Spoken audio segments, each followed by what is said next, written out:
Welcome back. Usually say that at the other segment. Whatever. You're still watching.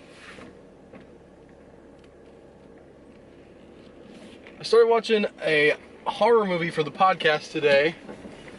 The final movie in our Viewer's Choice Month. I'm only 35 minutes in, but I have to say, I have the impression right now, how in the world has nobody told me about this movie before? Like, how is this not a classic,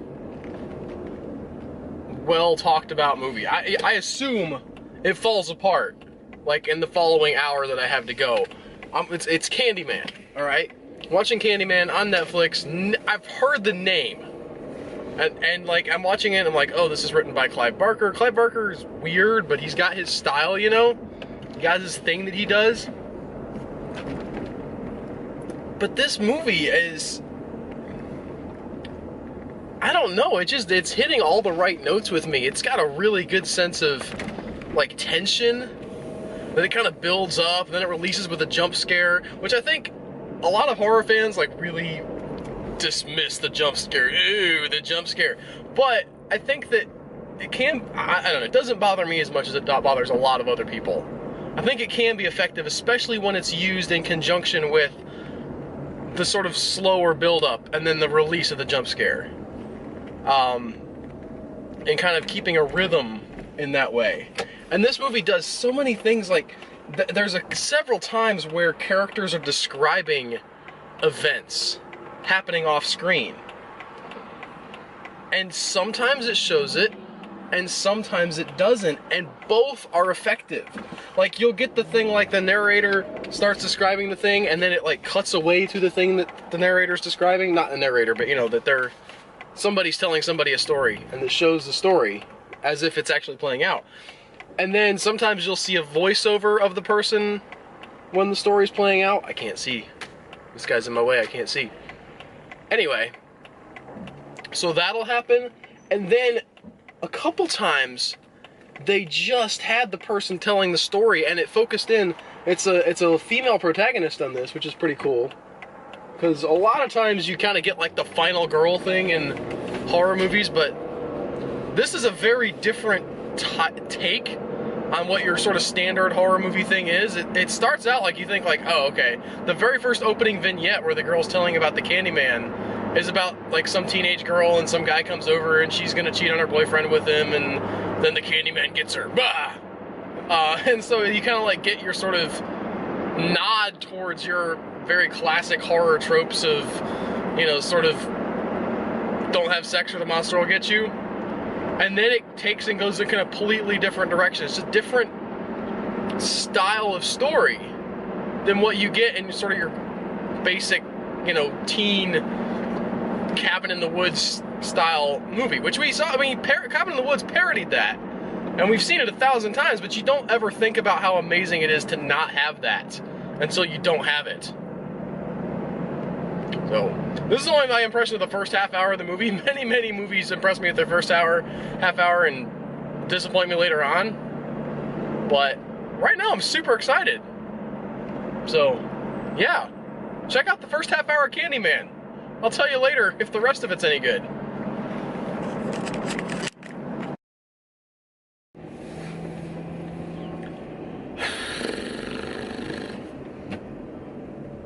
Today was okay.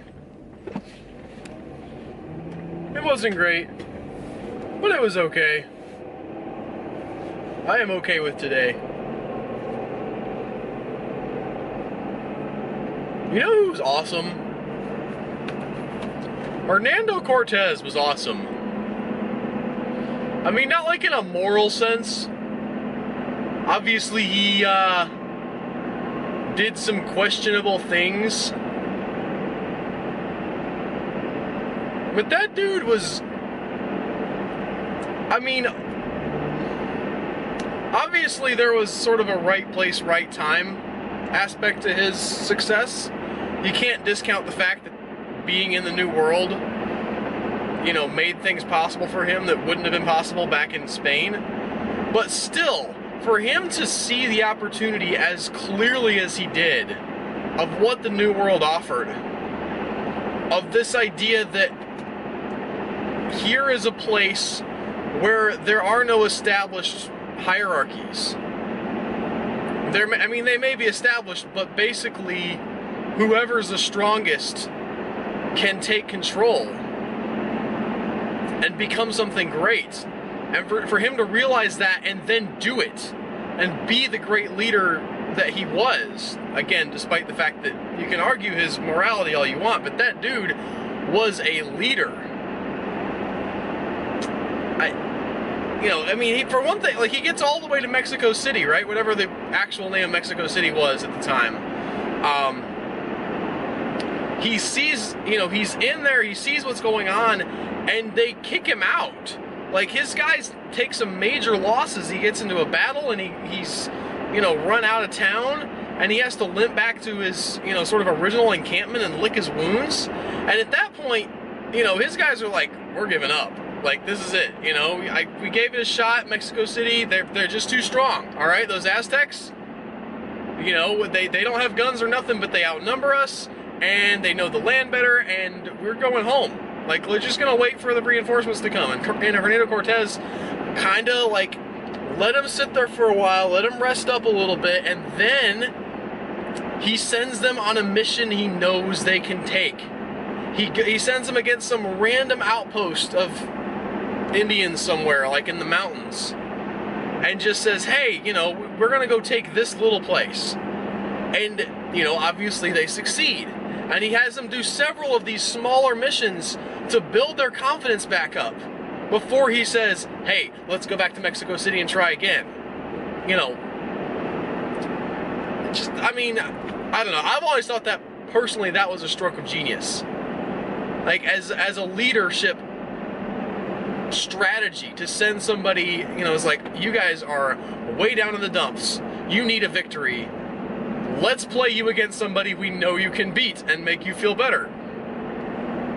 I mean, it's something that's really simple in a way, but for him to have, like, sort of scheme that out in his head as he, on the fly, as it were, it's incredible. And then, like, on top of how incredible and unbelievable of a character Cortes was, he had at his side during his conquest of Central America a woman named Maria Cortes, who he had taken as his wife. He had a real wife that he was legitimately married to back in Cuba in the Spanish settlement, but he, goes over and starts conquering people, and the conquered people surrender, and as terms of their surrender, they're like, hey, here's a bunch of good stuff, and also some cute ladies.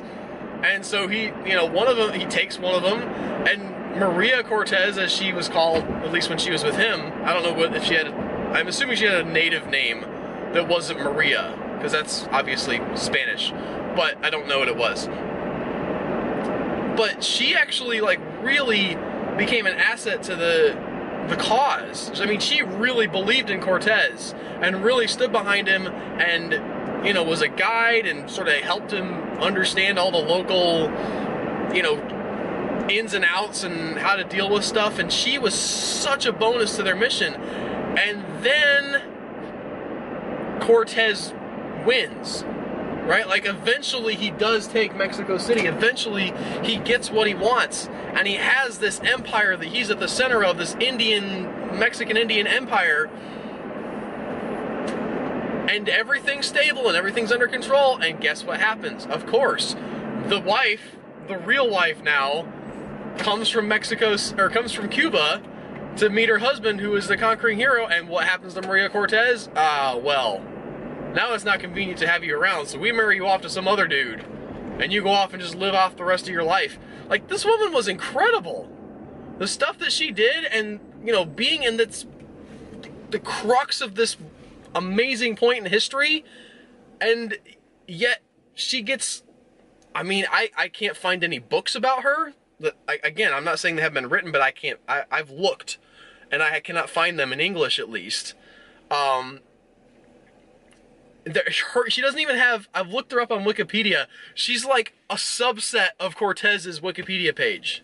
Like, that's all she gets. She just gets, like, oh, by the way, there was this woman, like, he showed up and, like, it's just, it's crazy to me that we don't have more information about this lady. Like, we know about Sacagawea, all out the wazoo, we've heard about her, but, and I guess it's because we're, you know, obviously America, English-speaking people, we are all about our own history, but, I mean, Maria Cortes was pretty cool.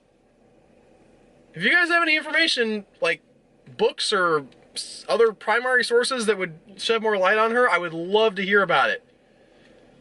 Because I just want to dig deeper into that character's history. I really do. Fascinating, fascinating history. Check her out.